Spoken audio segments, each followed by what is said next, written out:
2018 में आया हुआ क्वेश्चन जल्दी से सॉल्व कर दीजिए। और अब आपको यकीन हो गया होगा कि नस्ट इक्वेशन कितना इंपॉर्टेंट टॉपिक है, चाहे वो जेईई मेन देखा जाए, एडवांस देखा जाए या नीट देखा जाए। चलिए देखते हैं क्वेश्चन कैसे सॉल्व होगा। तो गिवन डेटा अपने पास क्या है, सबसे पहले सेल बना लेते हैं। Mg जा रहा है Mg2+ है, 1 मोलर कंसंट्रेशन और Cu2+ जा रहा है Cu में। ओके, तो सेल बना लेते हैं। Mg जा रहा है Mg2+ में, 1 molar concentration. Salt bridge Cu2+ जा रहा है Cu में। बताइए N की वैल्यू कितनी होगी, और यहां पर Cu2+ का भी कंसंट्रेशन 1 मोलर है। ओके, जरा गिवन डेटा में और देखते हैं। The standard EMF of the cell is 2.70, यानी E0 कितना है, 2.70। तो ये भी लिख लेते हैं भाई साइड में। E0 सेल का 2.70 वोल्ट एट 300 केल्विन। ओके, और क्या क्या दिया है अपने को। अब कह रहा है when the concentration of Mg2+ ion is changed to x molar, then the potential changes to 2.67 volt at 300 Kelvin। सोचिए इस क्वेश्चन में पहले स्टैंडर्ड ईएमएफ कितना था, 2.70, यानी E0। अब कह रहा है ईएमएफ ऑफ द सेल बदल जाएगा और कितना आ जाएगा, 2.67 वोल्ट, अगर Mg2+ का कंसंट्रेशन कितना हो जाए, x मोलर। चलिए देख लेते हैं। तो इफ Mg2+ आयन का कंसंट्रेशन, एक्टिव मास कितना हो जाए, x, तो ई सेल कितना हो जाएगा। मैंने क्यों सोचा कि ये ई सेल होगा, E0 नहीं होगा, क्योंकि कंसंट्रेशन से ई सेल पे कहां से फर्क पड़ जाएगा, E0 पे कहां फर्क पड़ जाएगा। कंसंट्रेशन के बदलने से तो ई सेल पे फर्क पड़ेगा, E0 पे तो नहीं पड़ेगा, क्योंकि E0 तो स्टैंडर्ड कंडीशन पे निकालते हैं ना।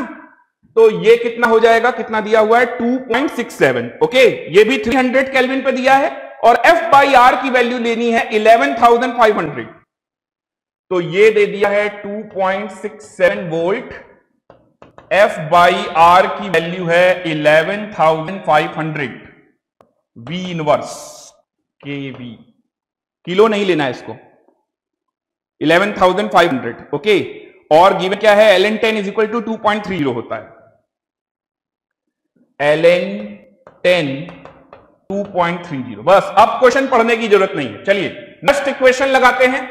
जरा सोचिए, अगर हम यहां पर नेक्स्ट इक्वेशन लगाएं तो E cell is equal to E0, E cell is equal to क्या हो जाएगा, E0 cell minus 0.0591 divided by 2, N की वैल्यू 2, लॉग Mg गया Mg2+ पे, तो सेल रिएक्शन में राइट हैंड साइड में कौन है, Mg2+, और Cu2+ गया Cu में, लेफ्ट हैंड साइड में कौन है, Cu2+। बाकी सॉलिड है तो उसका एक्टिव मास तो लेंगे नहीं, ये है। तो पहले यहां पर E0 सेल की वैल्यू लिख लेते हैं। तो ये कितनी दी गई है, 2.70 माइनस 0.0591 डिवाइडेड बाय 2 लॉग। अब कह रहा है Mg2+ आयन का कंसंट्रेशन अगर x हो जाए तो log x अपॉन Cu2+ का कंसंट्रेशन क्या होगा, तो उसके लिए कुछ नहीं बोला तो 1 ही रखते हैं। ओके, और ई सेल कितना हो जाएगा, 2.67। अब ये सॉल्व करना है, और अपने को 1 मिनट, एक प्रॉब्लम है। F/R की वैल्यू जरा देखिए, दिया हुआ है, तो इसका मतलब अपने को ये वाली वैल्यू नहीं लगानी है। तो अपने को कौन सी वैल्यू लगानी है भाई, और ln में दिया है तो log भी नहीं लेना है, अपने को ln में लिखना है। तो यहां पर थोड़ा सा चेंज करेंगे, क्वेश्चन का आंसर आ जाएगा, यहां आ जाएगा RT upon NF, RT upon NF, log या ln Mg2+ upon Cu2+। Okay, अब यहां पर आप देखेंगे n की वैल्यू तो आपने 2 लगा दी, n की वैल्यू तो आपने 2 लगा दी, और t की वैल्यू कितनी हो गई, T की वैल्यू हो गई 300 केल्विन। T आ गया, N आ गया, R/F, तो R/F की वैल्यू लगानी है। तो ये कितना है, F/R की वैल्यू दी हुई है, तो ये कितना है 11,500। तो R/F यानी 1 अपॉन में चला जाएगा 11,500, ये वैल्यू पुट करनी है। ओके, और ये ln x। अब यहां से सॉल्व कर लीजिए। चलिए अब इतना सॉल्व कर लेंगे तो आंसर आ जाएगा, ठीक है ना।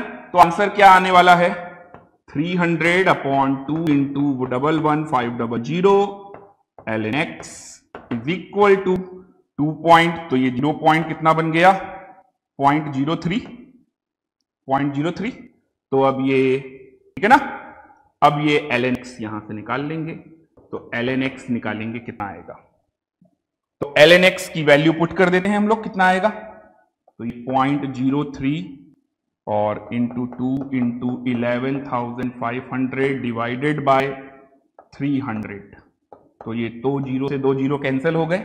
आप देख सकते हैं यहां पर ये आ जाएगा 0.01, ये 0.02 और इससे मल्टीप्लाई करेंगे तो 115 का डबल करेंगे तो कितना आ जाएगा 230, यानी 2.3 है ना, 230 तो 2.30 और ये 2.30 की वैल्यू लिखिए, तो 2.30 की जगह क्या लिख सकते हैं आप, ये 2.30 की जगह लिख सकते हैं आप ln 10 और ये रहा ln x, तो यहां से x इज इक्वल टू आ गया 10, ये रहा अपना आंसर।